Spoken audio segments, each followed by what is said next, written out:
All right. Good afternoon, good evening, good morning, wherever you're joining us from around the world. Thank you for joining us in the lounge. Today, I have my guest, Alex Ruiz, who is an artist who has worked all the way from Hollywood on multi-billion-dollar productions to having his own studio and helping people transform themselves through the creative process. Art is not simply drawing something on the page or only doing something in the traditional forms we think of, like painting or poetry or drawing something. It is much more than that. And as Albert Einstein said, creativity is intelligence having fun. So let's have some fun today and see how you can bring some creativity into your life in 2024. Alex, it is a pleasure to have you with me here today. Sarah, great to be here. Thank you for having me. This is going to be amazing. So let's go. Yes. I'm very excited. So, Alex and I connected over Thanksgiving last year, but we had actually met prior to that at a dear friend's of ours' memorial birthday. And I had seen this beautiful portrait that you had made of our dear friend Mm, Parker. And you had said that you made it, I believe, digitally. Is that mhm. correct? Yeah, yeah. Yeah.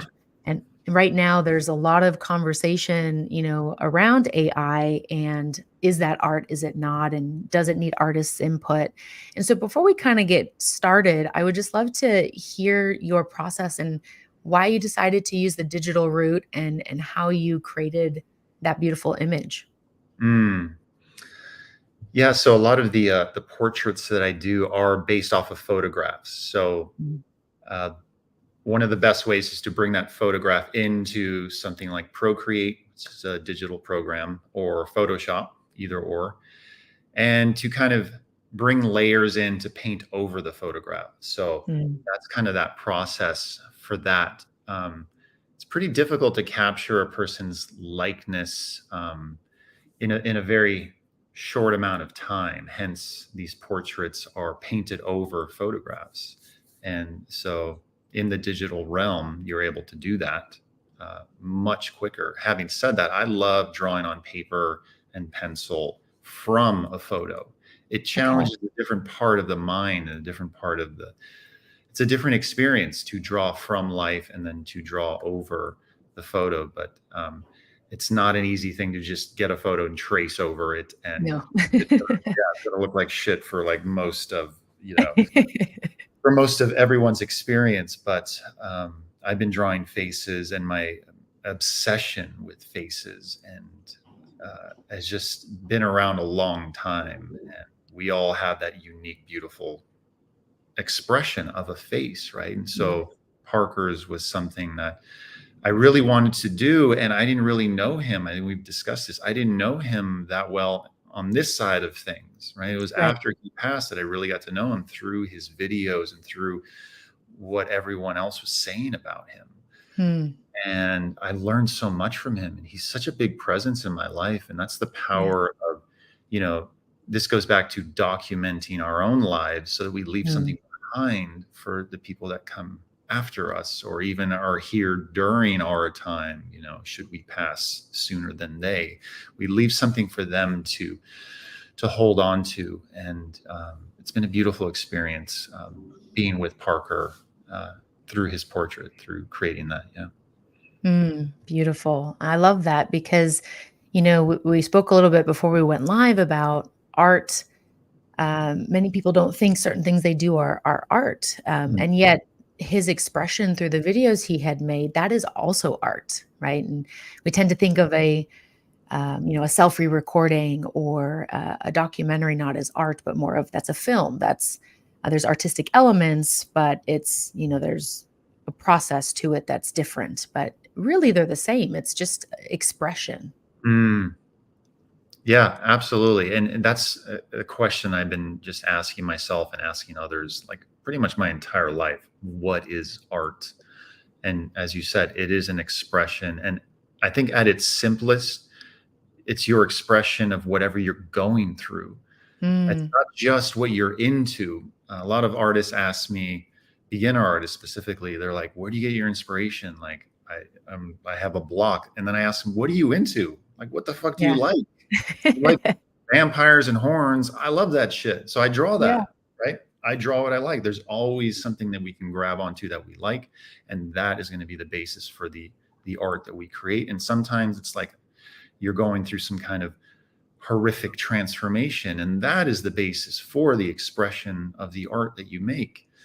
And so there's so many things to, literally draw upon in your creative practices. And it's a crafting. Art is also like we were talking about coding as an art, and coding is a craft. And whatever we Mm, craft, there's a delicate sensibility to crafting something. And so that yeah, is also coming back to talking about AI, and like there's no process in AI necessarily. And that's the beauty of creating art, is the process. You go through something and then you have this thing that you created, right? With AI, that's thrown out the window and right. causing a big gap in a lot of people's creative experiences. And I'm already starting to notice the hollowness that people are experiencing with AI. Mm, They're wanting to get back to a visceral sense of process and creation. And so I'm, in that sense, I'm grateful for AI that this yeah, is happening. And other people are going to do what they're going to do, right? And they're going to keep yeah. exploring AI and saying they created these fabulous images through, a prompt. And anyway, that's either we go down that rabbit hole now or later, I don't know. But like, it's all about authenticity.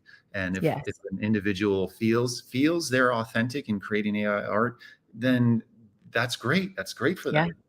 And So sometimes we need the dichotomy, right? We need diametrically opposed viewpoints in order to mhm, have that contrast. mhm, Right? It's we when you look at a piece of writing or a speech or poetry, there needs to be contrast there, even in a painting, right? To mhm, delineate between the shadow and the light, and what's happening, and it helps give us context.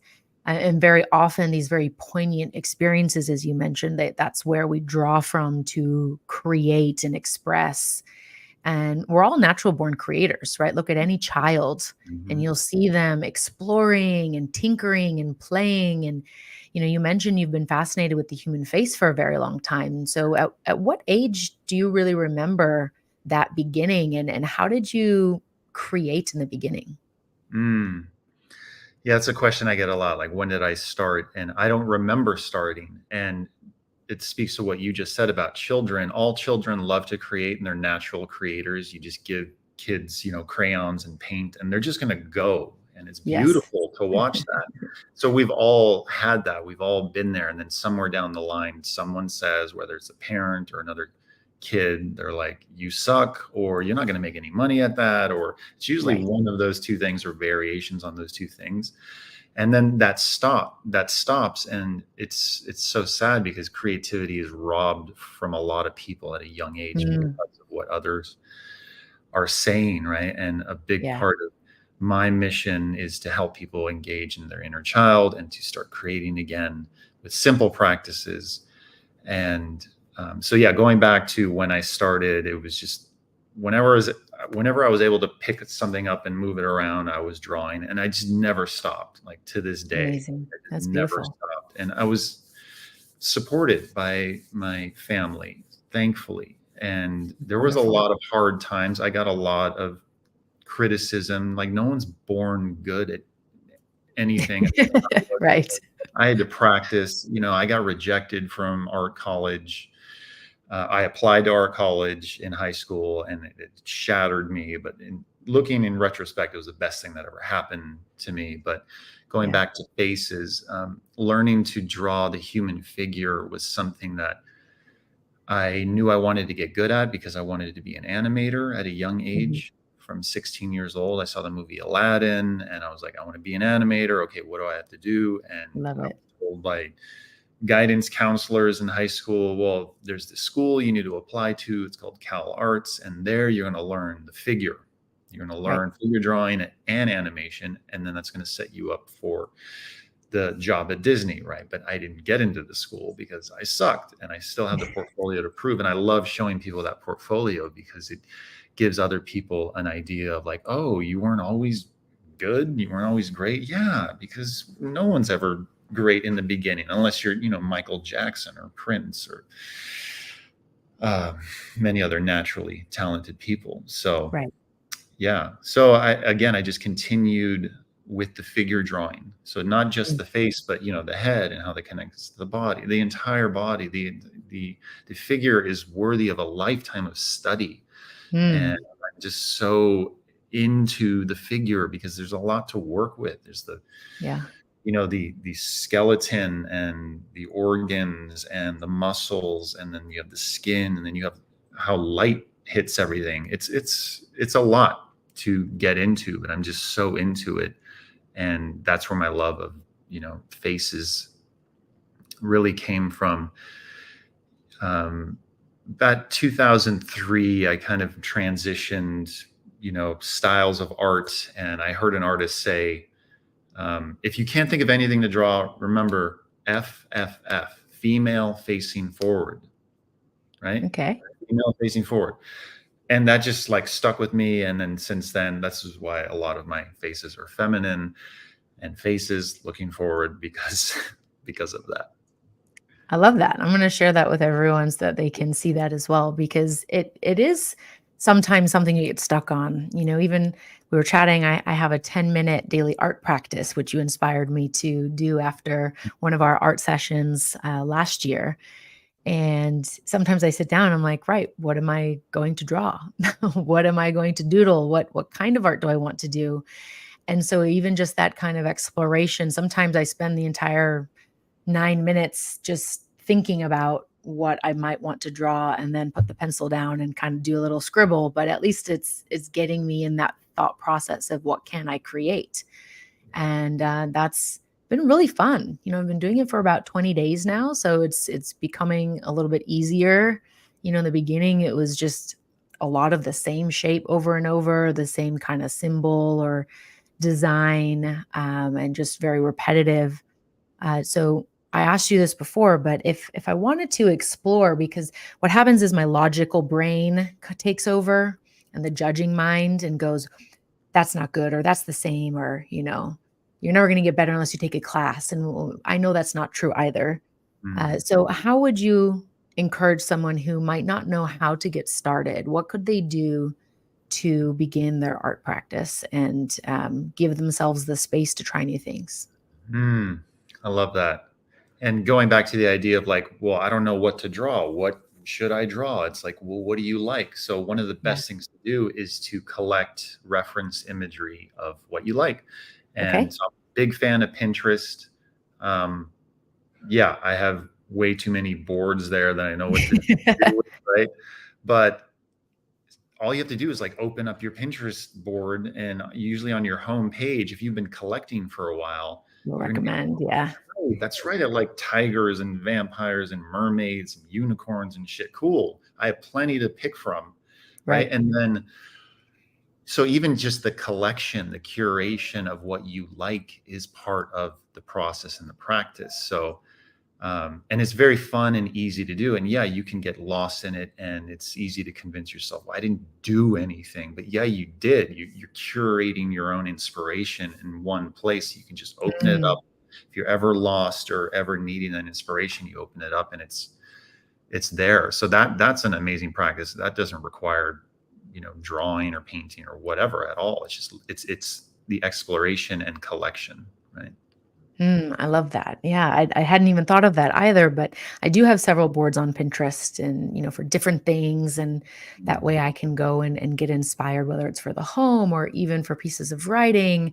I Right. have some worksheets on like verbs, for example, but it does get me thinking differently. And that's the whole point of the creation process, isn't it? Mm.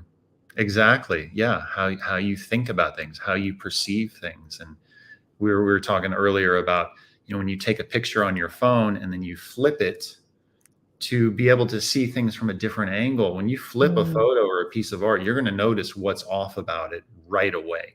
And that's going to yeah. allow you to then flip it back and then either fix it traditionally or digitally.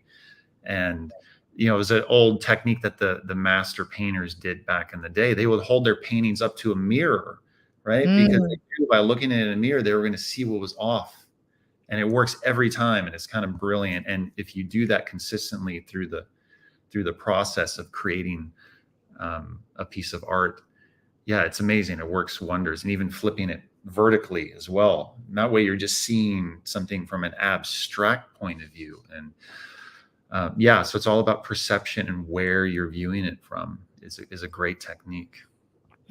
I love that because ultimately our experience is our perception of Mm, what's happening, right? mm, And that perception differs based on, where you went to school, who raised you, what's happened in your life, where you're at that moment in time. And, speaking of the mirror, right? It's these platforms often give you the mirror image, and that's because people look in a mirror all the time, so they're used to seeing a mirrored image of themselves.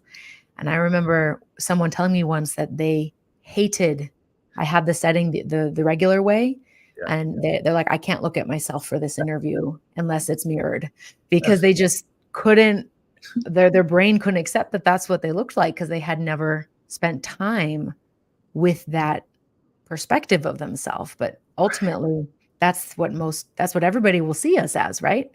yeah. That's wild. And there it's bringing to mind, there is this mirror that someone made, which is like your true reflection. And I haven't Mm, yet to experience it, but you see people's reactions. If you look it up on IG, you can see people looking in. They're like, "Holy fuck, this is a different experience." And you're yeah. seeing yourself as other people see you, not the way you see yourself in the mirror, like we're saying. And it's yeah, I would love to experience that one of these days. Yeah, that sounds really cool. I'll have to give that a Yeah. look. There are so many cool experiential art practices as well, and things that you can go and do.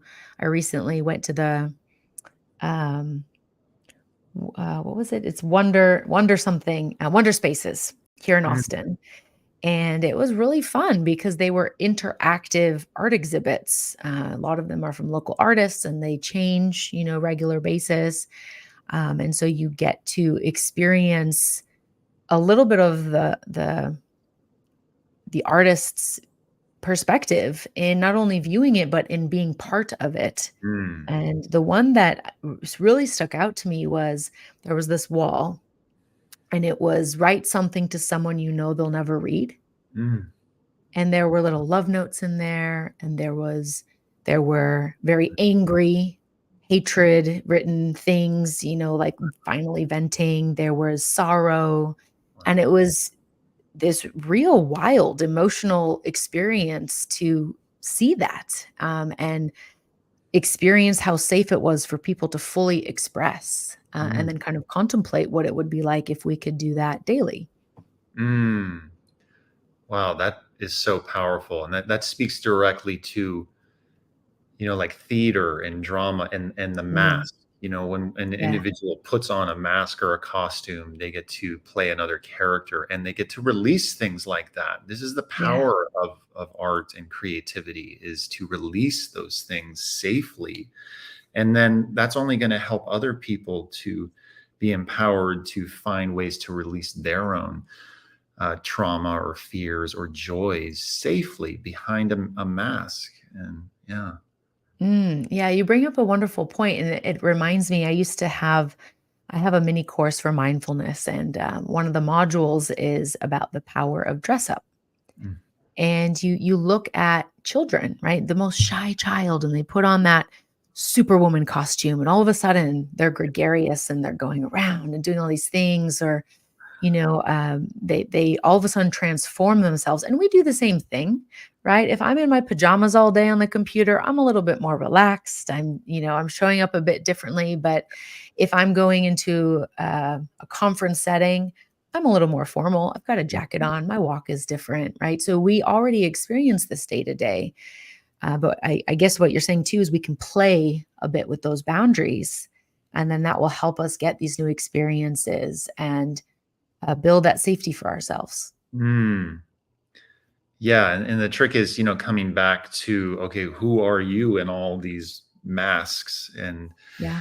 um, I've never really been into acting, but I've worked with actors and people that really get into like method acting, where they become someone else, and they have trouble like getting back. They're like, who the fuck am I really Right. in all this, right?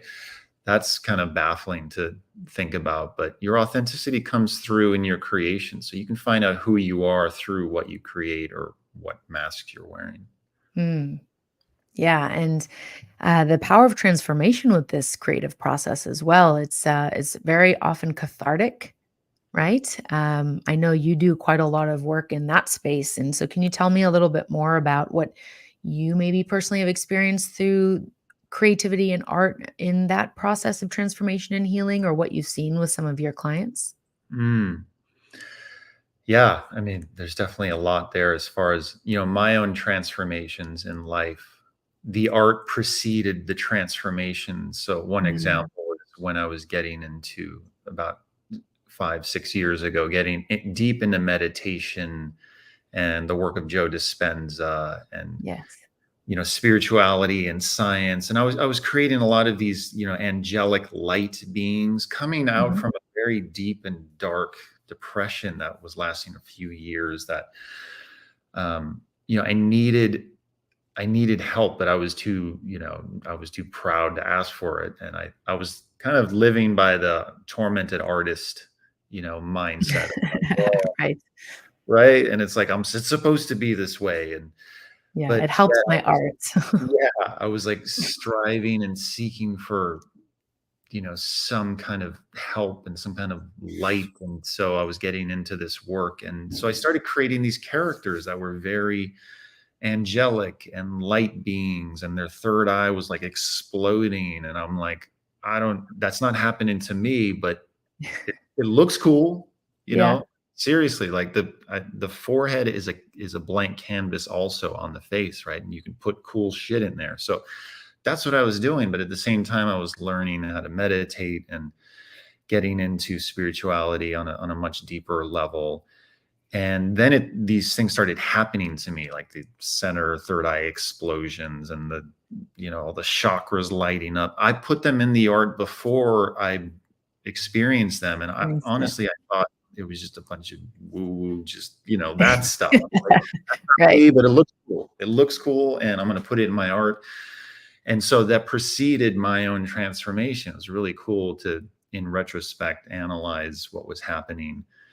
And so we can do that with our creations. We can create what we want to become or what we want to experience, even if we're not experiencing it now. Like, we can create it. And it's amazing if we keep doing that, we will then start experiencing those things in our own life. And so I'm noticing that, Yeah, it happens with other people that I work with, in just showing very simple techniques just to kind of get things moving, get the yeah, momentum going. It all starts with a very clear intention of, like, I'm going to sit down and I'm going to create art. Because why? Because, well, I want to create art. And so, sometimes the desire is not there. And so, um, there's a great quote by Picasso, and it's like, inspiration exists, but it must find you working. And sometimes you need to just sit your ass down at a desk or a yes. table or whatever with your pen and sketchbook and just fucking move. And you can just say, I fucking hate this shit. And you can draw any,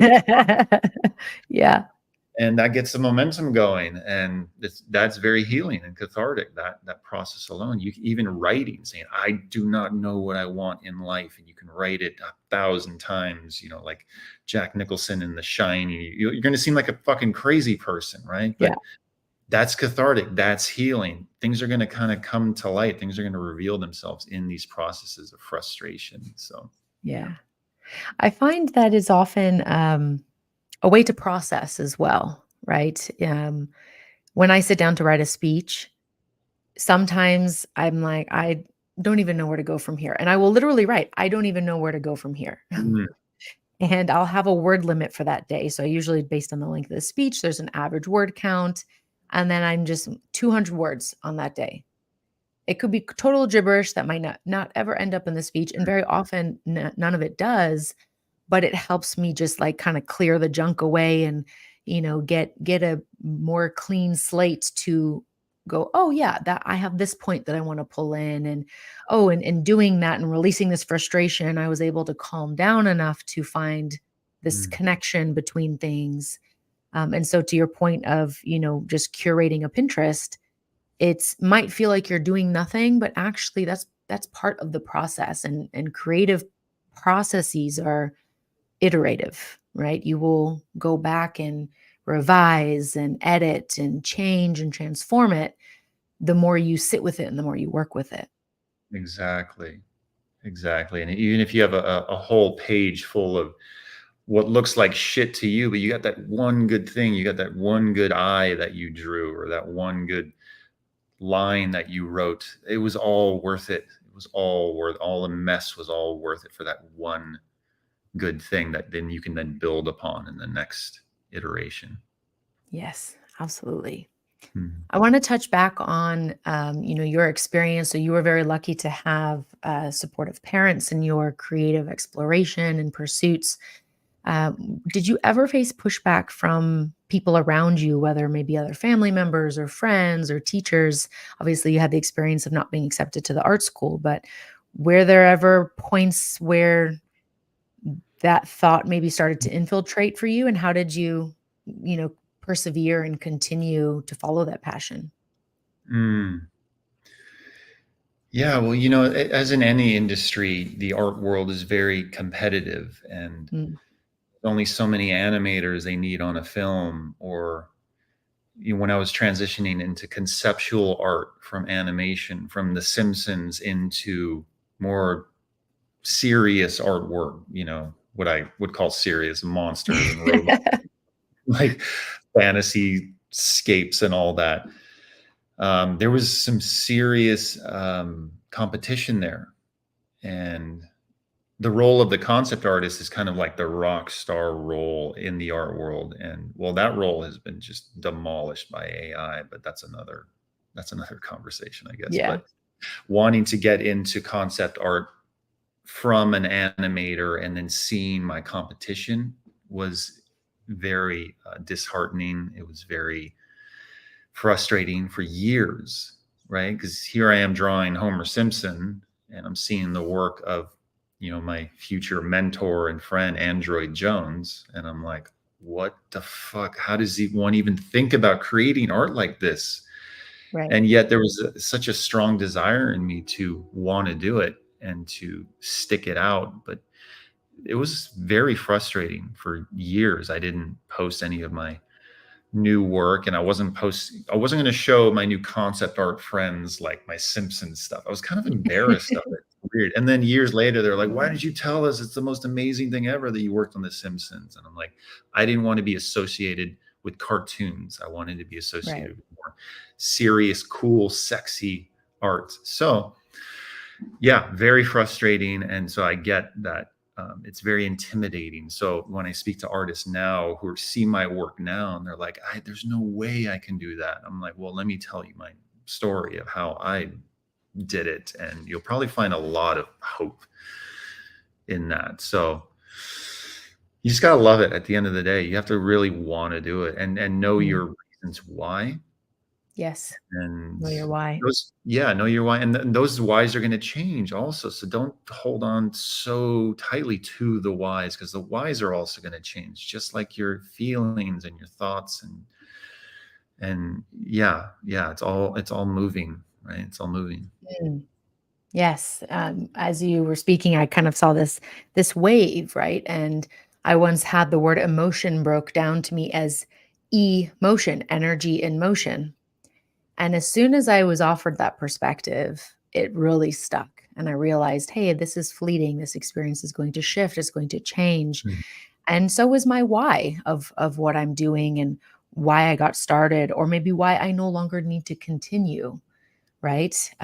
We can ebb and flow through different practices, and we don't have to choose it and do it forever. It will transform as you transform.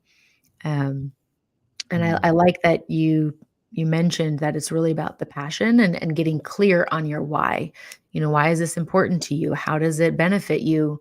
What does it offer you? It's if it's catharsis, wonderful. If it's something you want to develop, also wonderful. But it does require intention and practice in order to develop that and give you the benefits that you're seeking. Mm. Yeah, well said. Well said. Amazing. And I also I think it's very interesting. We often idolize people who work in Hollywood or on The Simpsons or with Marvel and some of the amazing things that you've done. And we go, whoa, these people are just incredible. Like, look at this talent. And yet Mm, here you are also admitting that you faced frustration and imposter syndrome and this inability to see how you'd get from point to point, right? And so I think that just speaks to the human condition. No matter who you are and what level you're at, there will always be that element because there's always going to be somebody better than us, right? No matter what the thing is, there's always someone better. There's always somebody newer and worse than we are as well. exactly. So that gets into the whole concept of comparison, and that's just a horrible game to play. And I played that Mm, for too long, but it can also be used as like motivation, a catalyzing agent. Um, it's no good to do anything out of spite, but sometimes, I right. don't know, that's the energy you need to propel you forward. And then you realize, oh, well, I don't like that energy anymore, but it allowed me to get out of my own way in a sense to create this new, you know, aesthetic or this new piece of art or this new series or this new life. And yeah, but comparing to others is just like that's awful. It's an awful place to live, and it took me a Mm. long time to get out of that. Yeah, and I think we have a lot of comparison that happens in our culture and our society, right? In tabloids and the news and all of these things, and so we often form unrealistic or ideation of what we think it should be. I think the Barbie movie is a wonderful example of that. I'm not sure if you've actually seen it. I watched it on the plane I have recently. I've heard a lot about it, yeah. And, I was very pleasantly surprised. I kinda resisted watching it at first because of my own kind of mindset around Barbie, and then I watched it and I was like, "This film is fantastic," and it really just hit the nail on the head on so many key things of what I thought Barbie was, what it was to some other people, what it became, what it did do, what it didn't do, and then some of the things that because of it, we have these viewpoints. And I was laughing throughout the whole thing. So I do encourage people to go and watch that movie for a new perspective. Um, but yeah, it's a really interesting thing. I think it's another human thing that we do, right? It is something that just happens naturally. We learn that way, and we grow that way. May not always be fun in the process, but we can build some practice to protect our energy, our boundaries. And so, what was something that really helped you in not letting yourself get carried away with that comparisonitis? Comparisonitis, that's a good word. Um, oh, yeah, that's tricky because, like, it was always there, and so, what's coming to mind is like, okay, healthy competition versus harmful comparison, right? You have these Mm, 2 things, they seem very close, but if your discernment game is on point, that takes time. That's its own art, is to discern yes. things, right? Healthy competition versus harmful comparison. And, again, it's a fine line, it's a fine dance that, I kind of go in and out of, but Mm, I think, developing a style and that it's not just art, but again, like how you dress or how you think, like our thinking, like what is your style of thinking, style of thought, as a way to use that discernment and just constantly ask yourself, like, am I being, harmfully competitive, or am I being using healthy, competition in this? What are my intentions? I see an artist and I'm like, mm, oh, fuck them because they're doing better than me. It's like, well, what if we could shift right in the moment and say, okay, no, no, no, I don't want to think that way anymore. It's like, good for them. Okay, what can I learn from them? yes. Can I pull anything from them and use that energy and redirect it in my own life and start to do good things in my life? Can I be happy for them and use that energy to then again uplift myself and others around me? That's beautiful. Really, when we can apply what I call the balm of curiosity It Mm, really helps shift energy in the moment, particularly when you're frustrated or angry or envious or some of these harder, more seemingly volatile emotions that we're not so practiced with because we were taught not to have them, and so we suppressed them rather than experiencing and processing. Um, if you can get curious, what's their perspective? Instead of just getting angry, take 5 breaths and think about it from the other person's point of view. Sometimes you got to leave the room or hang up the phone.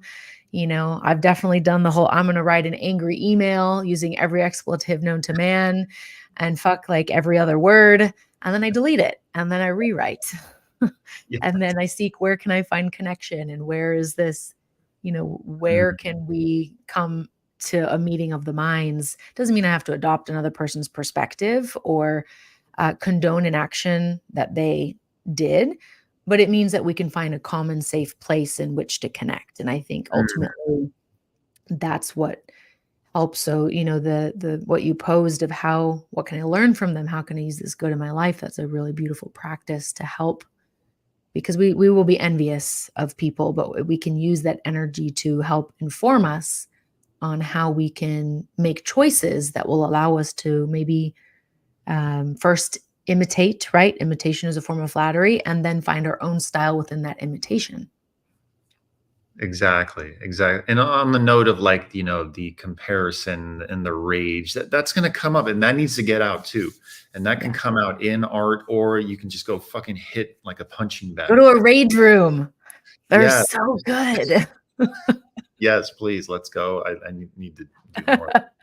I've been getting more into like training and more like I'm super into Rocky for the past few months because of like that training and that kind of repetition and intensity and like literally like getting your rage out, in nature. And it could be like shaking or punching a bag, or as long as you're not hitting another person or yourself, right? That's totally Yeah. healthy. Just beat the shit out of something. I totally want to do that more in life than ever, because I see the value and the healthiness of it and the necessity of it.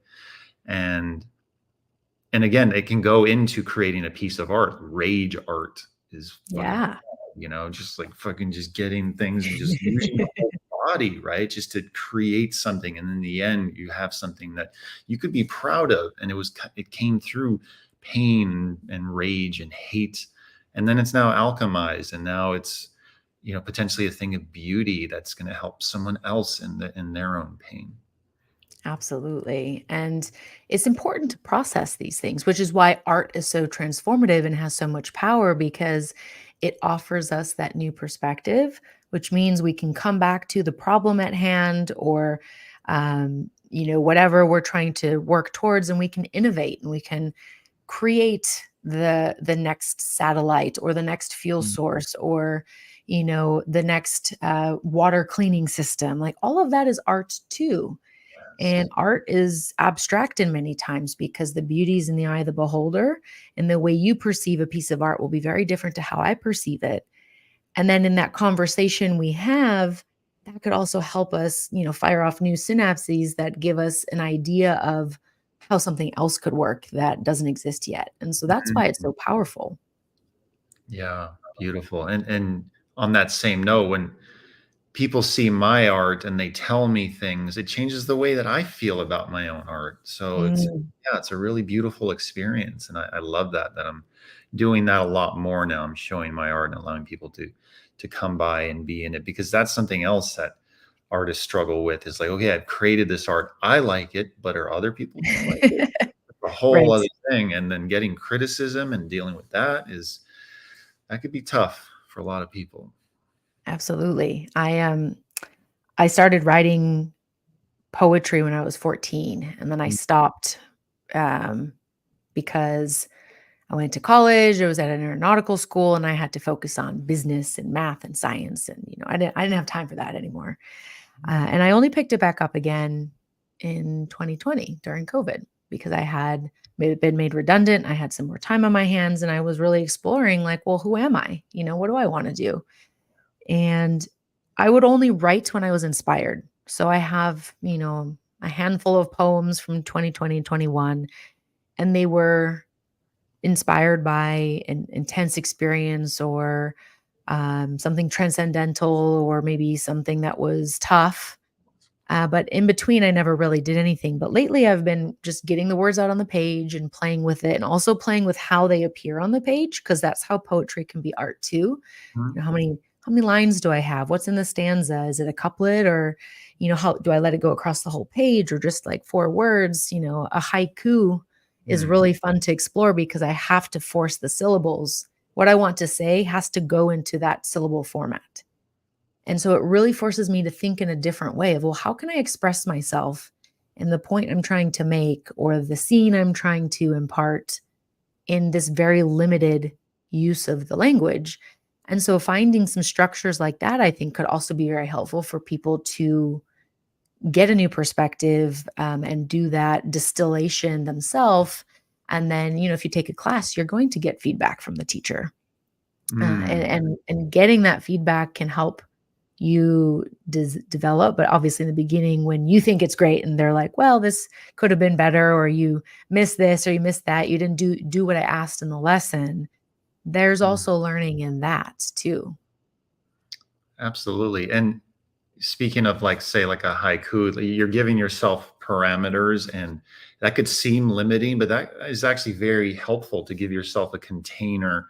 It's much like a blank page. It's like, okay, on this page, I'm going to create a drawing. And within the page, I'm going to make a frame within the frame and then just stick within that frame. So sometimes we do need to set ourselves up with a container, Hmm. um, to give us that sense of, again, it is a sense of safety, and it is a kind of a boundary almost that we are creating. So if we look at it like a safe boundary rather than a rigid Mm. box, then it's going to allow us to more freely play within that safe container. I love that. I'm going to pop that up for everybody to see. Containers a safe boundary to freely Mm. play. Mm. Um, Very often, what I recommend to people who are very type A and linear and logical, and just don't know what to do, and they're also really stressed out, and they think meditation is woo woo and all of these things, I tell them to get a coloring book. Mm. And you can get really simple ones, you can get very complex ones. If you have children, you can do it with your kids. But it really forces your mind to pay attention to staying in the line and designing, or if you want to not stay in the lines, or like, what colors do you use? So I remember Mm. having this lion geometric page, but I used wild colors like blue Mm. and orange and things that are just you don't see in nature, right? This was not what a lion would look like. And it Mhm. really stretched me to do that. And at first I was kind of like, do I like this? I don't know. And then I decided I did like it. And then later I decided that I wanted to do it different, and so it's a real cool experience to learn about yourself in that way. So I Mm. love what you said, having this safe boundary to freely play. We don't have to always stay in the box, but to get started, we can go in the box to know that no big scary thing is going to come and grab us. Mm. Yeah, and just knowing when you want to engage in either or. Like, a lot of my ink work, especially the body painting I'm doing, is very intricate, and there's no undos. It's very precise. And it's Yeah. coming from years and years of training of drawing and, controlling the line. A big part of drawing well technically is controlling the line. If you can Mm, control the line, you can control the drawing, control yes. the outcome. And that speaks to my deep need and many's desires to control something. I cannot Mm. control really most of fucking anything that goes on outside of my life. It's hard enough to control what's Yeah. inside, right? But if I can control a line, right, and have that sense of fulfillment come through that control, that is incredibly healing. And it Mm, helps me I build like that. momentum to let go of everything else, because, well, this is the one thing I can control in this situation, and I put all my focus there, and all the laser focus on situations like that. And I do that daily, and that helps me tremendously. And that's something that we can all learn how to do, because when people ask me, well, or they tell me I'm not an artist, I can't draw a straight line. I'm like, I can't either. Who can? You have a ruler, like get a fucking Yeah. ruler. There you go, right? And so being able to draw a line using your arm, right? You're going to get more of a straight line than if you just use your fingers, right? But again, Mm, it's all using your own natural articulation and getting back into words as a way to start drawing. People say, well, where do I start? I don't know how to hold a pencil. And I'm like, well, hey, let me show you how to hold the pencil a little bit more artsy, right? But can you write yeah. your name? Can you write your name? And they're like, yeah.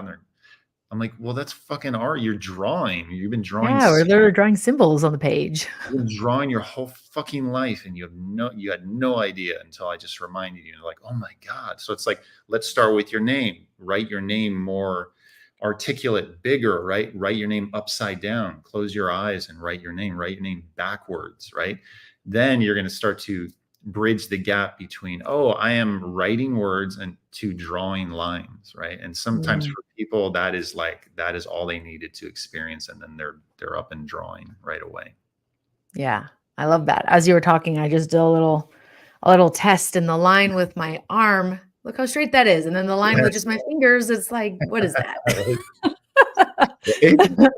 Yeah. That is so good because I wrote some stuff on my little whiteboard the other day and I got a ruler because I was trying to draw the line across and it was so unsatisfyingly not straight. And I was like, I can't look at this all the time because I put it there to remind me of my things I want to do. But that line was getting me. So I got a ruler out. But now I know a trick. Now I know I can use my arm. That was cool. Use your arm, or you do 2 points on a piece of paper, 1 point here, 1 point here, and then you're just gonna fucking go, and you do that on a whole page. You're gonna get good at controlling that line. After a Yes. few I pages. actually saw when I was in Australia for Christmas, one of the people there was with his daughter and asking her to draw shapes. And he was just doing dots and then asking her to connect them. And then it would be a shape. And I Yes, remember watching that and thinking like, "Oh, that's genius," because there's no way she could control the pencil to draw the shape on her own, but by just connecting the dots, she could draw the line. yes. Granted, her lines were even more janky than mine, but, she's 3, I'll give her some grace. Right. I love that. So, Um, thinking in simple terms, dot, line, shape, and then form. And then with form comes lighting, but that's a bit more advanced. But if someone can grasp those first three, dot, line, and shape, you can create anything you want in a very basic, abstract kind of way, from a face to a cat to a building, whatever, with mm. just dot, lines, and shapes. I love that. All right. This is great. I'm gonna take all of this away for my personal art practice. And I'm really excited for the body painting session when we get to that. I think the experience of art as a creator with something in your hand is one thing, but using your body, dancing is art. Mhm. All of this expression, it's really cathartic as well to physically move. Movement is medicine. And so getting to combine that modality with the art, that's really powerful. And then again, you get to experience how people experience you with your art. Mm, yeah, I love that. I love that. And so now that you've been doing these more experiential sessions, I know we've talked about, it helps with healing and it can help us kind of confront some of our own deeper issues, right? Because we're expanding the mind. And I know you run some very unique type of workshops and sessions in order to help with that. What are those like? And then also, how has that brought more community to you, having a physical art space? Yeah, well, I mean, the space is everything. Having a place where people can come over, and I've never had my own studio up until 3 4 months ago, and that was That's something that awesome. many people assumed, that I always had a big studio, and no, I fucking worked in my fucking kitchen or in my bedroom or wherever I Right. lived. There was a little spot. It was never a studio. So it's like, wherever you are, you don't need a fancy space or room. You don't need fancy supplies. But now that I have this space and I'm able to bring people over, and you've been there before, and like having these gatherings where we're we're creating art together, and it's such a beautiful experience. One of my most favorite things to also experience is other people creating art, and I'm just watching them, and it Yeah. brings so much joy, and it's kind of very sensual. I'm like, oh, that's so fucking good. Like, fucking draw. I'm like, it's so fulfilling. I love that. So having a space to invite people over to do that has been so fulfilling for me. And now doing this body painting with light projection experience is Yes. taking this all to a whole new level. And I'm reinvigorated in my creative process because of it. Beautiful. Yeah, no, your space is amazing, and it is inspiring. You know, they talk about setting up your environment for success, right? And so if you want to be more creative, don't just have Pinterest on your phone, you know, put the art up around you. You know, I've started collecting art pieces maybe 5 years ago whenever something really strikes me, Mhm. and I may not have space on my wall right now, but I still have this piece and I can go and look at it and um, take away from it something new every time because I am not looking at it every day. And then the ones that I do look at every day, you know, all of a sudden I start to notice them again. Mm, And it's really interesting how that perspective can kind of like go in and out. But being there, it was just being surrounded by what you had the projector on and then all of this artwork up and then in conversation. And it was almost just this like casual, there's a pen there and there's some blank paper and like, okay, I'm just gonna pick up this thing and make something happen. And then you encouraged all of us, right? But it was like being a kid again, like, ooh, can I pick this up? Can I do something with it? You know?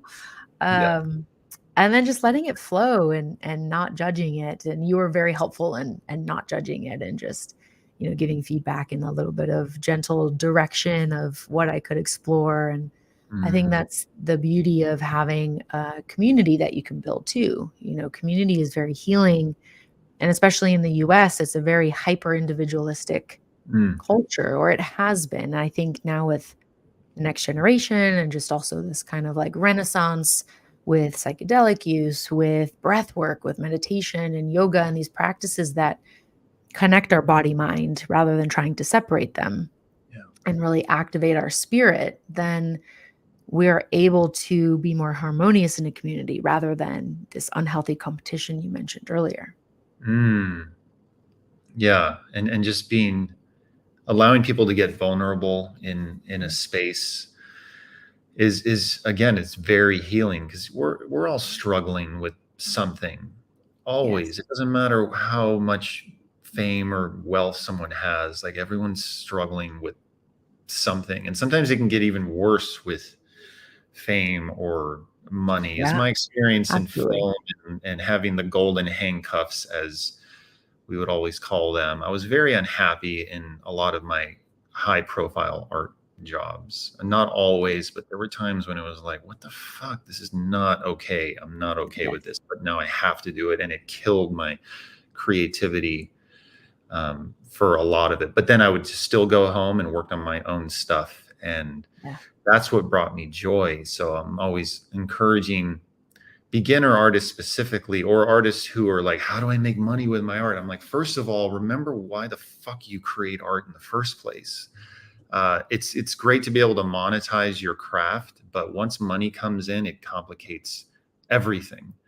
And so being able to separate your passion, your love, and have it be uncorrupted by money or schedules or anything like that, is as long as you have one thing like that in your life, great. But that's a whole separate thing for an artist to learn the business of art. And I struggled with that for many years. And, finally, after, 45 years of making art, 47 now, I'm like, oh, I'm starting to, get it. Like, I look for people who are as good at business and all that as I am with arts. I'm not a business person. So, realizing, oh, I'm just going to find other people who are just, that's their art is Yeah. business. Okay. So I'm going to go find them.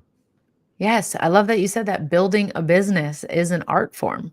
And Mm, that's why not everybody can do it to the same degree that we see the people in headlines are doing, mhm, right? And yes, you can get there, but it's going to be more of that intentional practice and everything we talked about on the artist journey that applies to that too because it is art, it's just expressed in a different way. mhm. That's the intelligence having fun. Like, these serial entrepreneurs that build these big businesses and sell them and, are constantly doing new things, that is them just having fun. And they're just, they literally are like, you two people, you need to talk. And then I'm going to bring this person in and then we're going to do this. Individually, none of those other people could have ever seen that. Right. But they're just at a different perspective. Right. Whereas that Mm, person in their art form, they're more like the conductor in an orchestra right. rather than the individual player. Hmm. Yeah, it's a great way to look at it. Yeah. Yeah. Beautiful. Well, Alex, I know we could keep talking until tomorrow. So we're definitely going to be doing another episode. And I know we talked about doing like a live art session because that would just be really fun and to kind of talk and draw at the same time and see what comes out from that conversation. Hmm. But for today, what I always like to end the shows with are a few questions. And so I would love to know, what do you consider your superpower?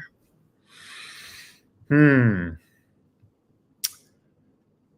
Yeah. So other than, well, creating what I want to create, which that's a very difficult thing to do, and people say, I have something in my head, I just don't know how to get it out. And I'm like, that is the most difficult thing anyone could ever do.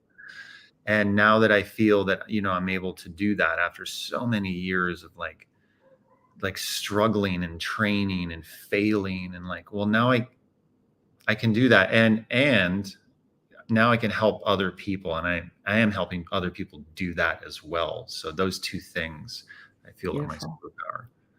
I love that. Yeah, that is definitely a superpower. That is something so difficult. It's why people go to a tattoo artist and try to explain something but don't like the first draft, or they Mhm. they go to an interior designer or an architect and they it's not what they imagined, but they could not articulate what they imagined. So that is a beautiful superpower to have, and definitely the fact that you're able to now help others develop it as well. So if Mm, you're in Austin, Texas, or you're passing through, you definitely need to stop by Alex's art studio so you can play a mm, little bit and see if you can uncover some of your superpowers through the process. mm, Alex, who would you say is on your personal board of directors? So this is, kind of, there's companies have board of directors, but who are those people that you go to, whether you know them or not, that you might put that filter on and go, well, what would Sarah do? What would Oprah do? What would so and so do? Right? Do mm, you have a group of people that you consistently kind of check in with, whether it's mentally or physically, or are there some avatars or characters that you might even use as well? mm. And that's an amazing question because that works on so many levels. And so for years, I'm constantly talking to Leonardo da Vinci. So I'm obsessed with Love this it. individual. I've read all of his biographies, seen all of his work, Yeah, and I actually have an image. I'll send it to you later. I'm actually looking at it right please. now. It was this master artist mastermind. I wrote it for a blog post years ago for my online community called Infinite Artists, and it's like, okay, who is in your mastermind? And so I'm looking at it.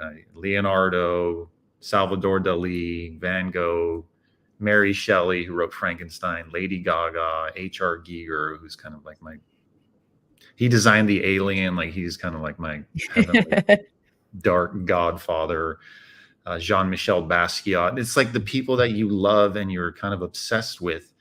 And we were talking about earlier about having those up in your space and conversing with these people and reading their Mhm. biographies and watching whatever you can or reading whatever you can about them and having these made up conversations, right, based on what you've read with them. So yeah, there's definitely a big group that I'm conversing with. David Bowie's on there. I mean, it's kind of an endless list, so yeah, And I'll depending on the situation, I right. suppose, as well. Yeah. Exactly.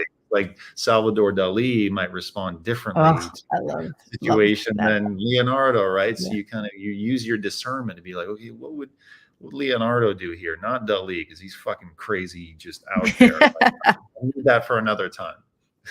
Yeah.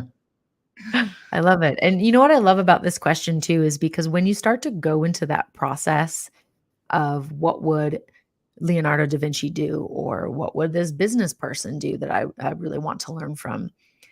Yet you're applying this filter, so you're being creative in what you think will come back, but ultimately that will help inform your decision on what you do next, and that's you making a decision. That's you Mm, choosing something and creating something, and so it's a wonderful way to get out of your head and to basically almigate this advice and help it to make action rather than just sitting there in rumination and thinking mm, that you don't know what to do because that answer came from you, right? Yes, you have the filter of an artist or a business person or someone, a friend, but ultimately you still made the decision, so that answer came from within you. mm. Yes, yes, yes. Yeah, beautiful. All right, the final question is a little bit more expansive, and it's how do you best represent or serve humanity? And so this question is really, intelligent life has come to Earth for the first time, is meeting the human race, and they meet you. What do they get by meeting you? Mm. Yeah, and I would ask them, "Well, why the hell are you here, right? What brought you here? You're exploring, right?" And so that I feel is the heart of the universe, the heart of God, whatever we want to call it, the heart of what we've been doing here as humanity is the whole time is um I kind of boil it down to three things. I mean, it's art, love, and war. And Mm, art is, it's the exploration, and the art is the outcome. Love is the exploration and the need to be desired and to love. And then the war mm, is, well, we're just very well aware that we've been at war the whole fucking time. We're searching for something. And so, I would say that, I serve humanity through letting people know that there's just different ways of expression. There's different ways mm, to explore your own expression. And if it's war, how can you do that safely? Can we have the experience of mm, war without going to war? Yes, we can. It's through art, it's through creativity, it's through games. We can play these games during the day, and at the end of the day, we hug each other and go home and have fun, right? We can play the part of the villain, and that's a great exercise in and of itself, right? So, serving humanity through um, showing ways people to explore their own experience and having a some kind of creative outlet is mm. how I serve.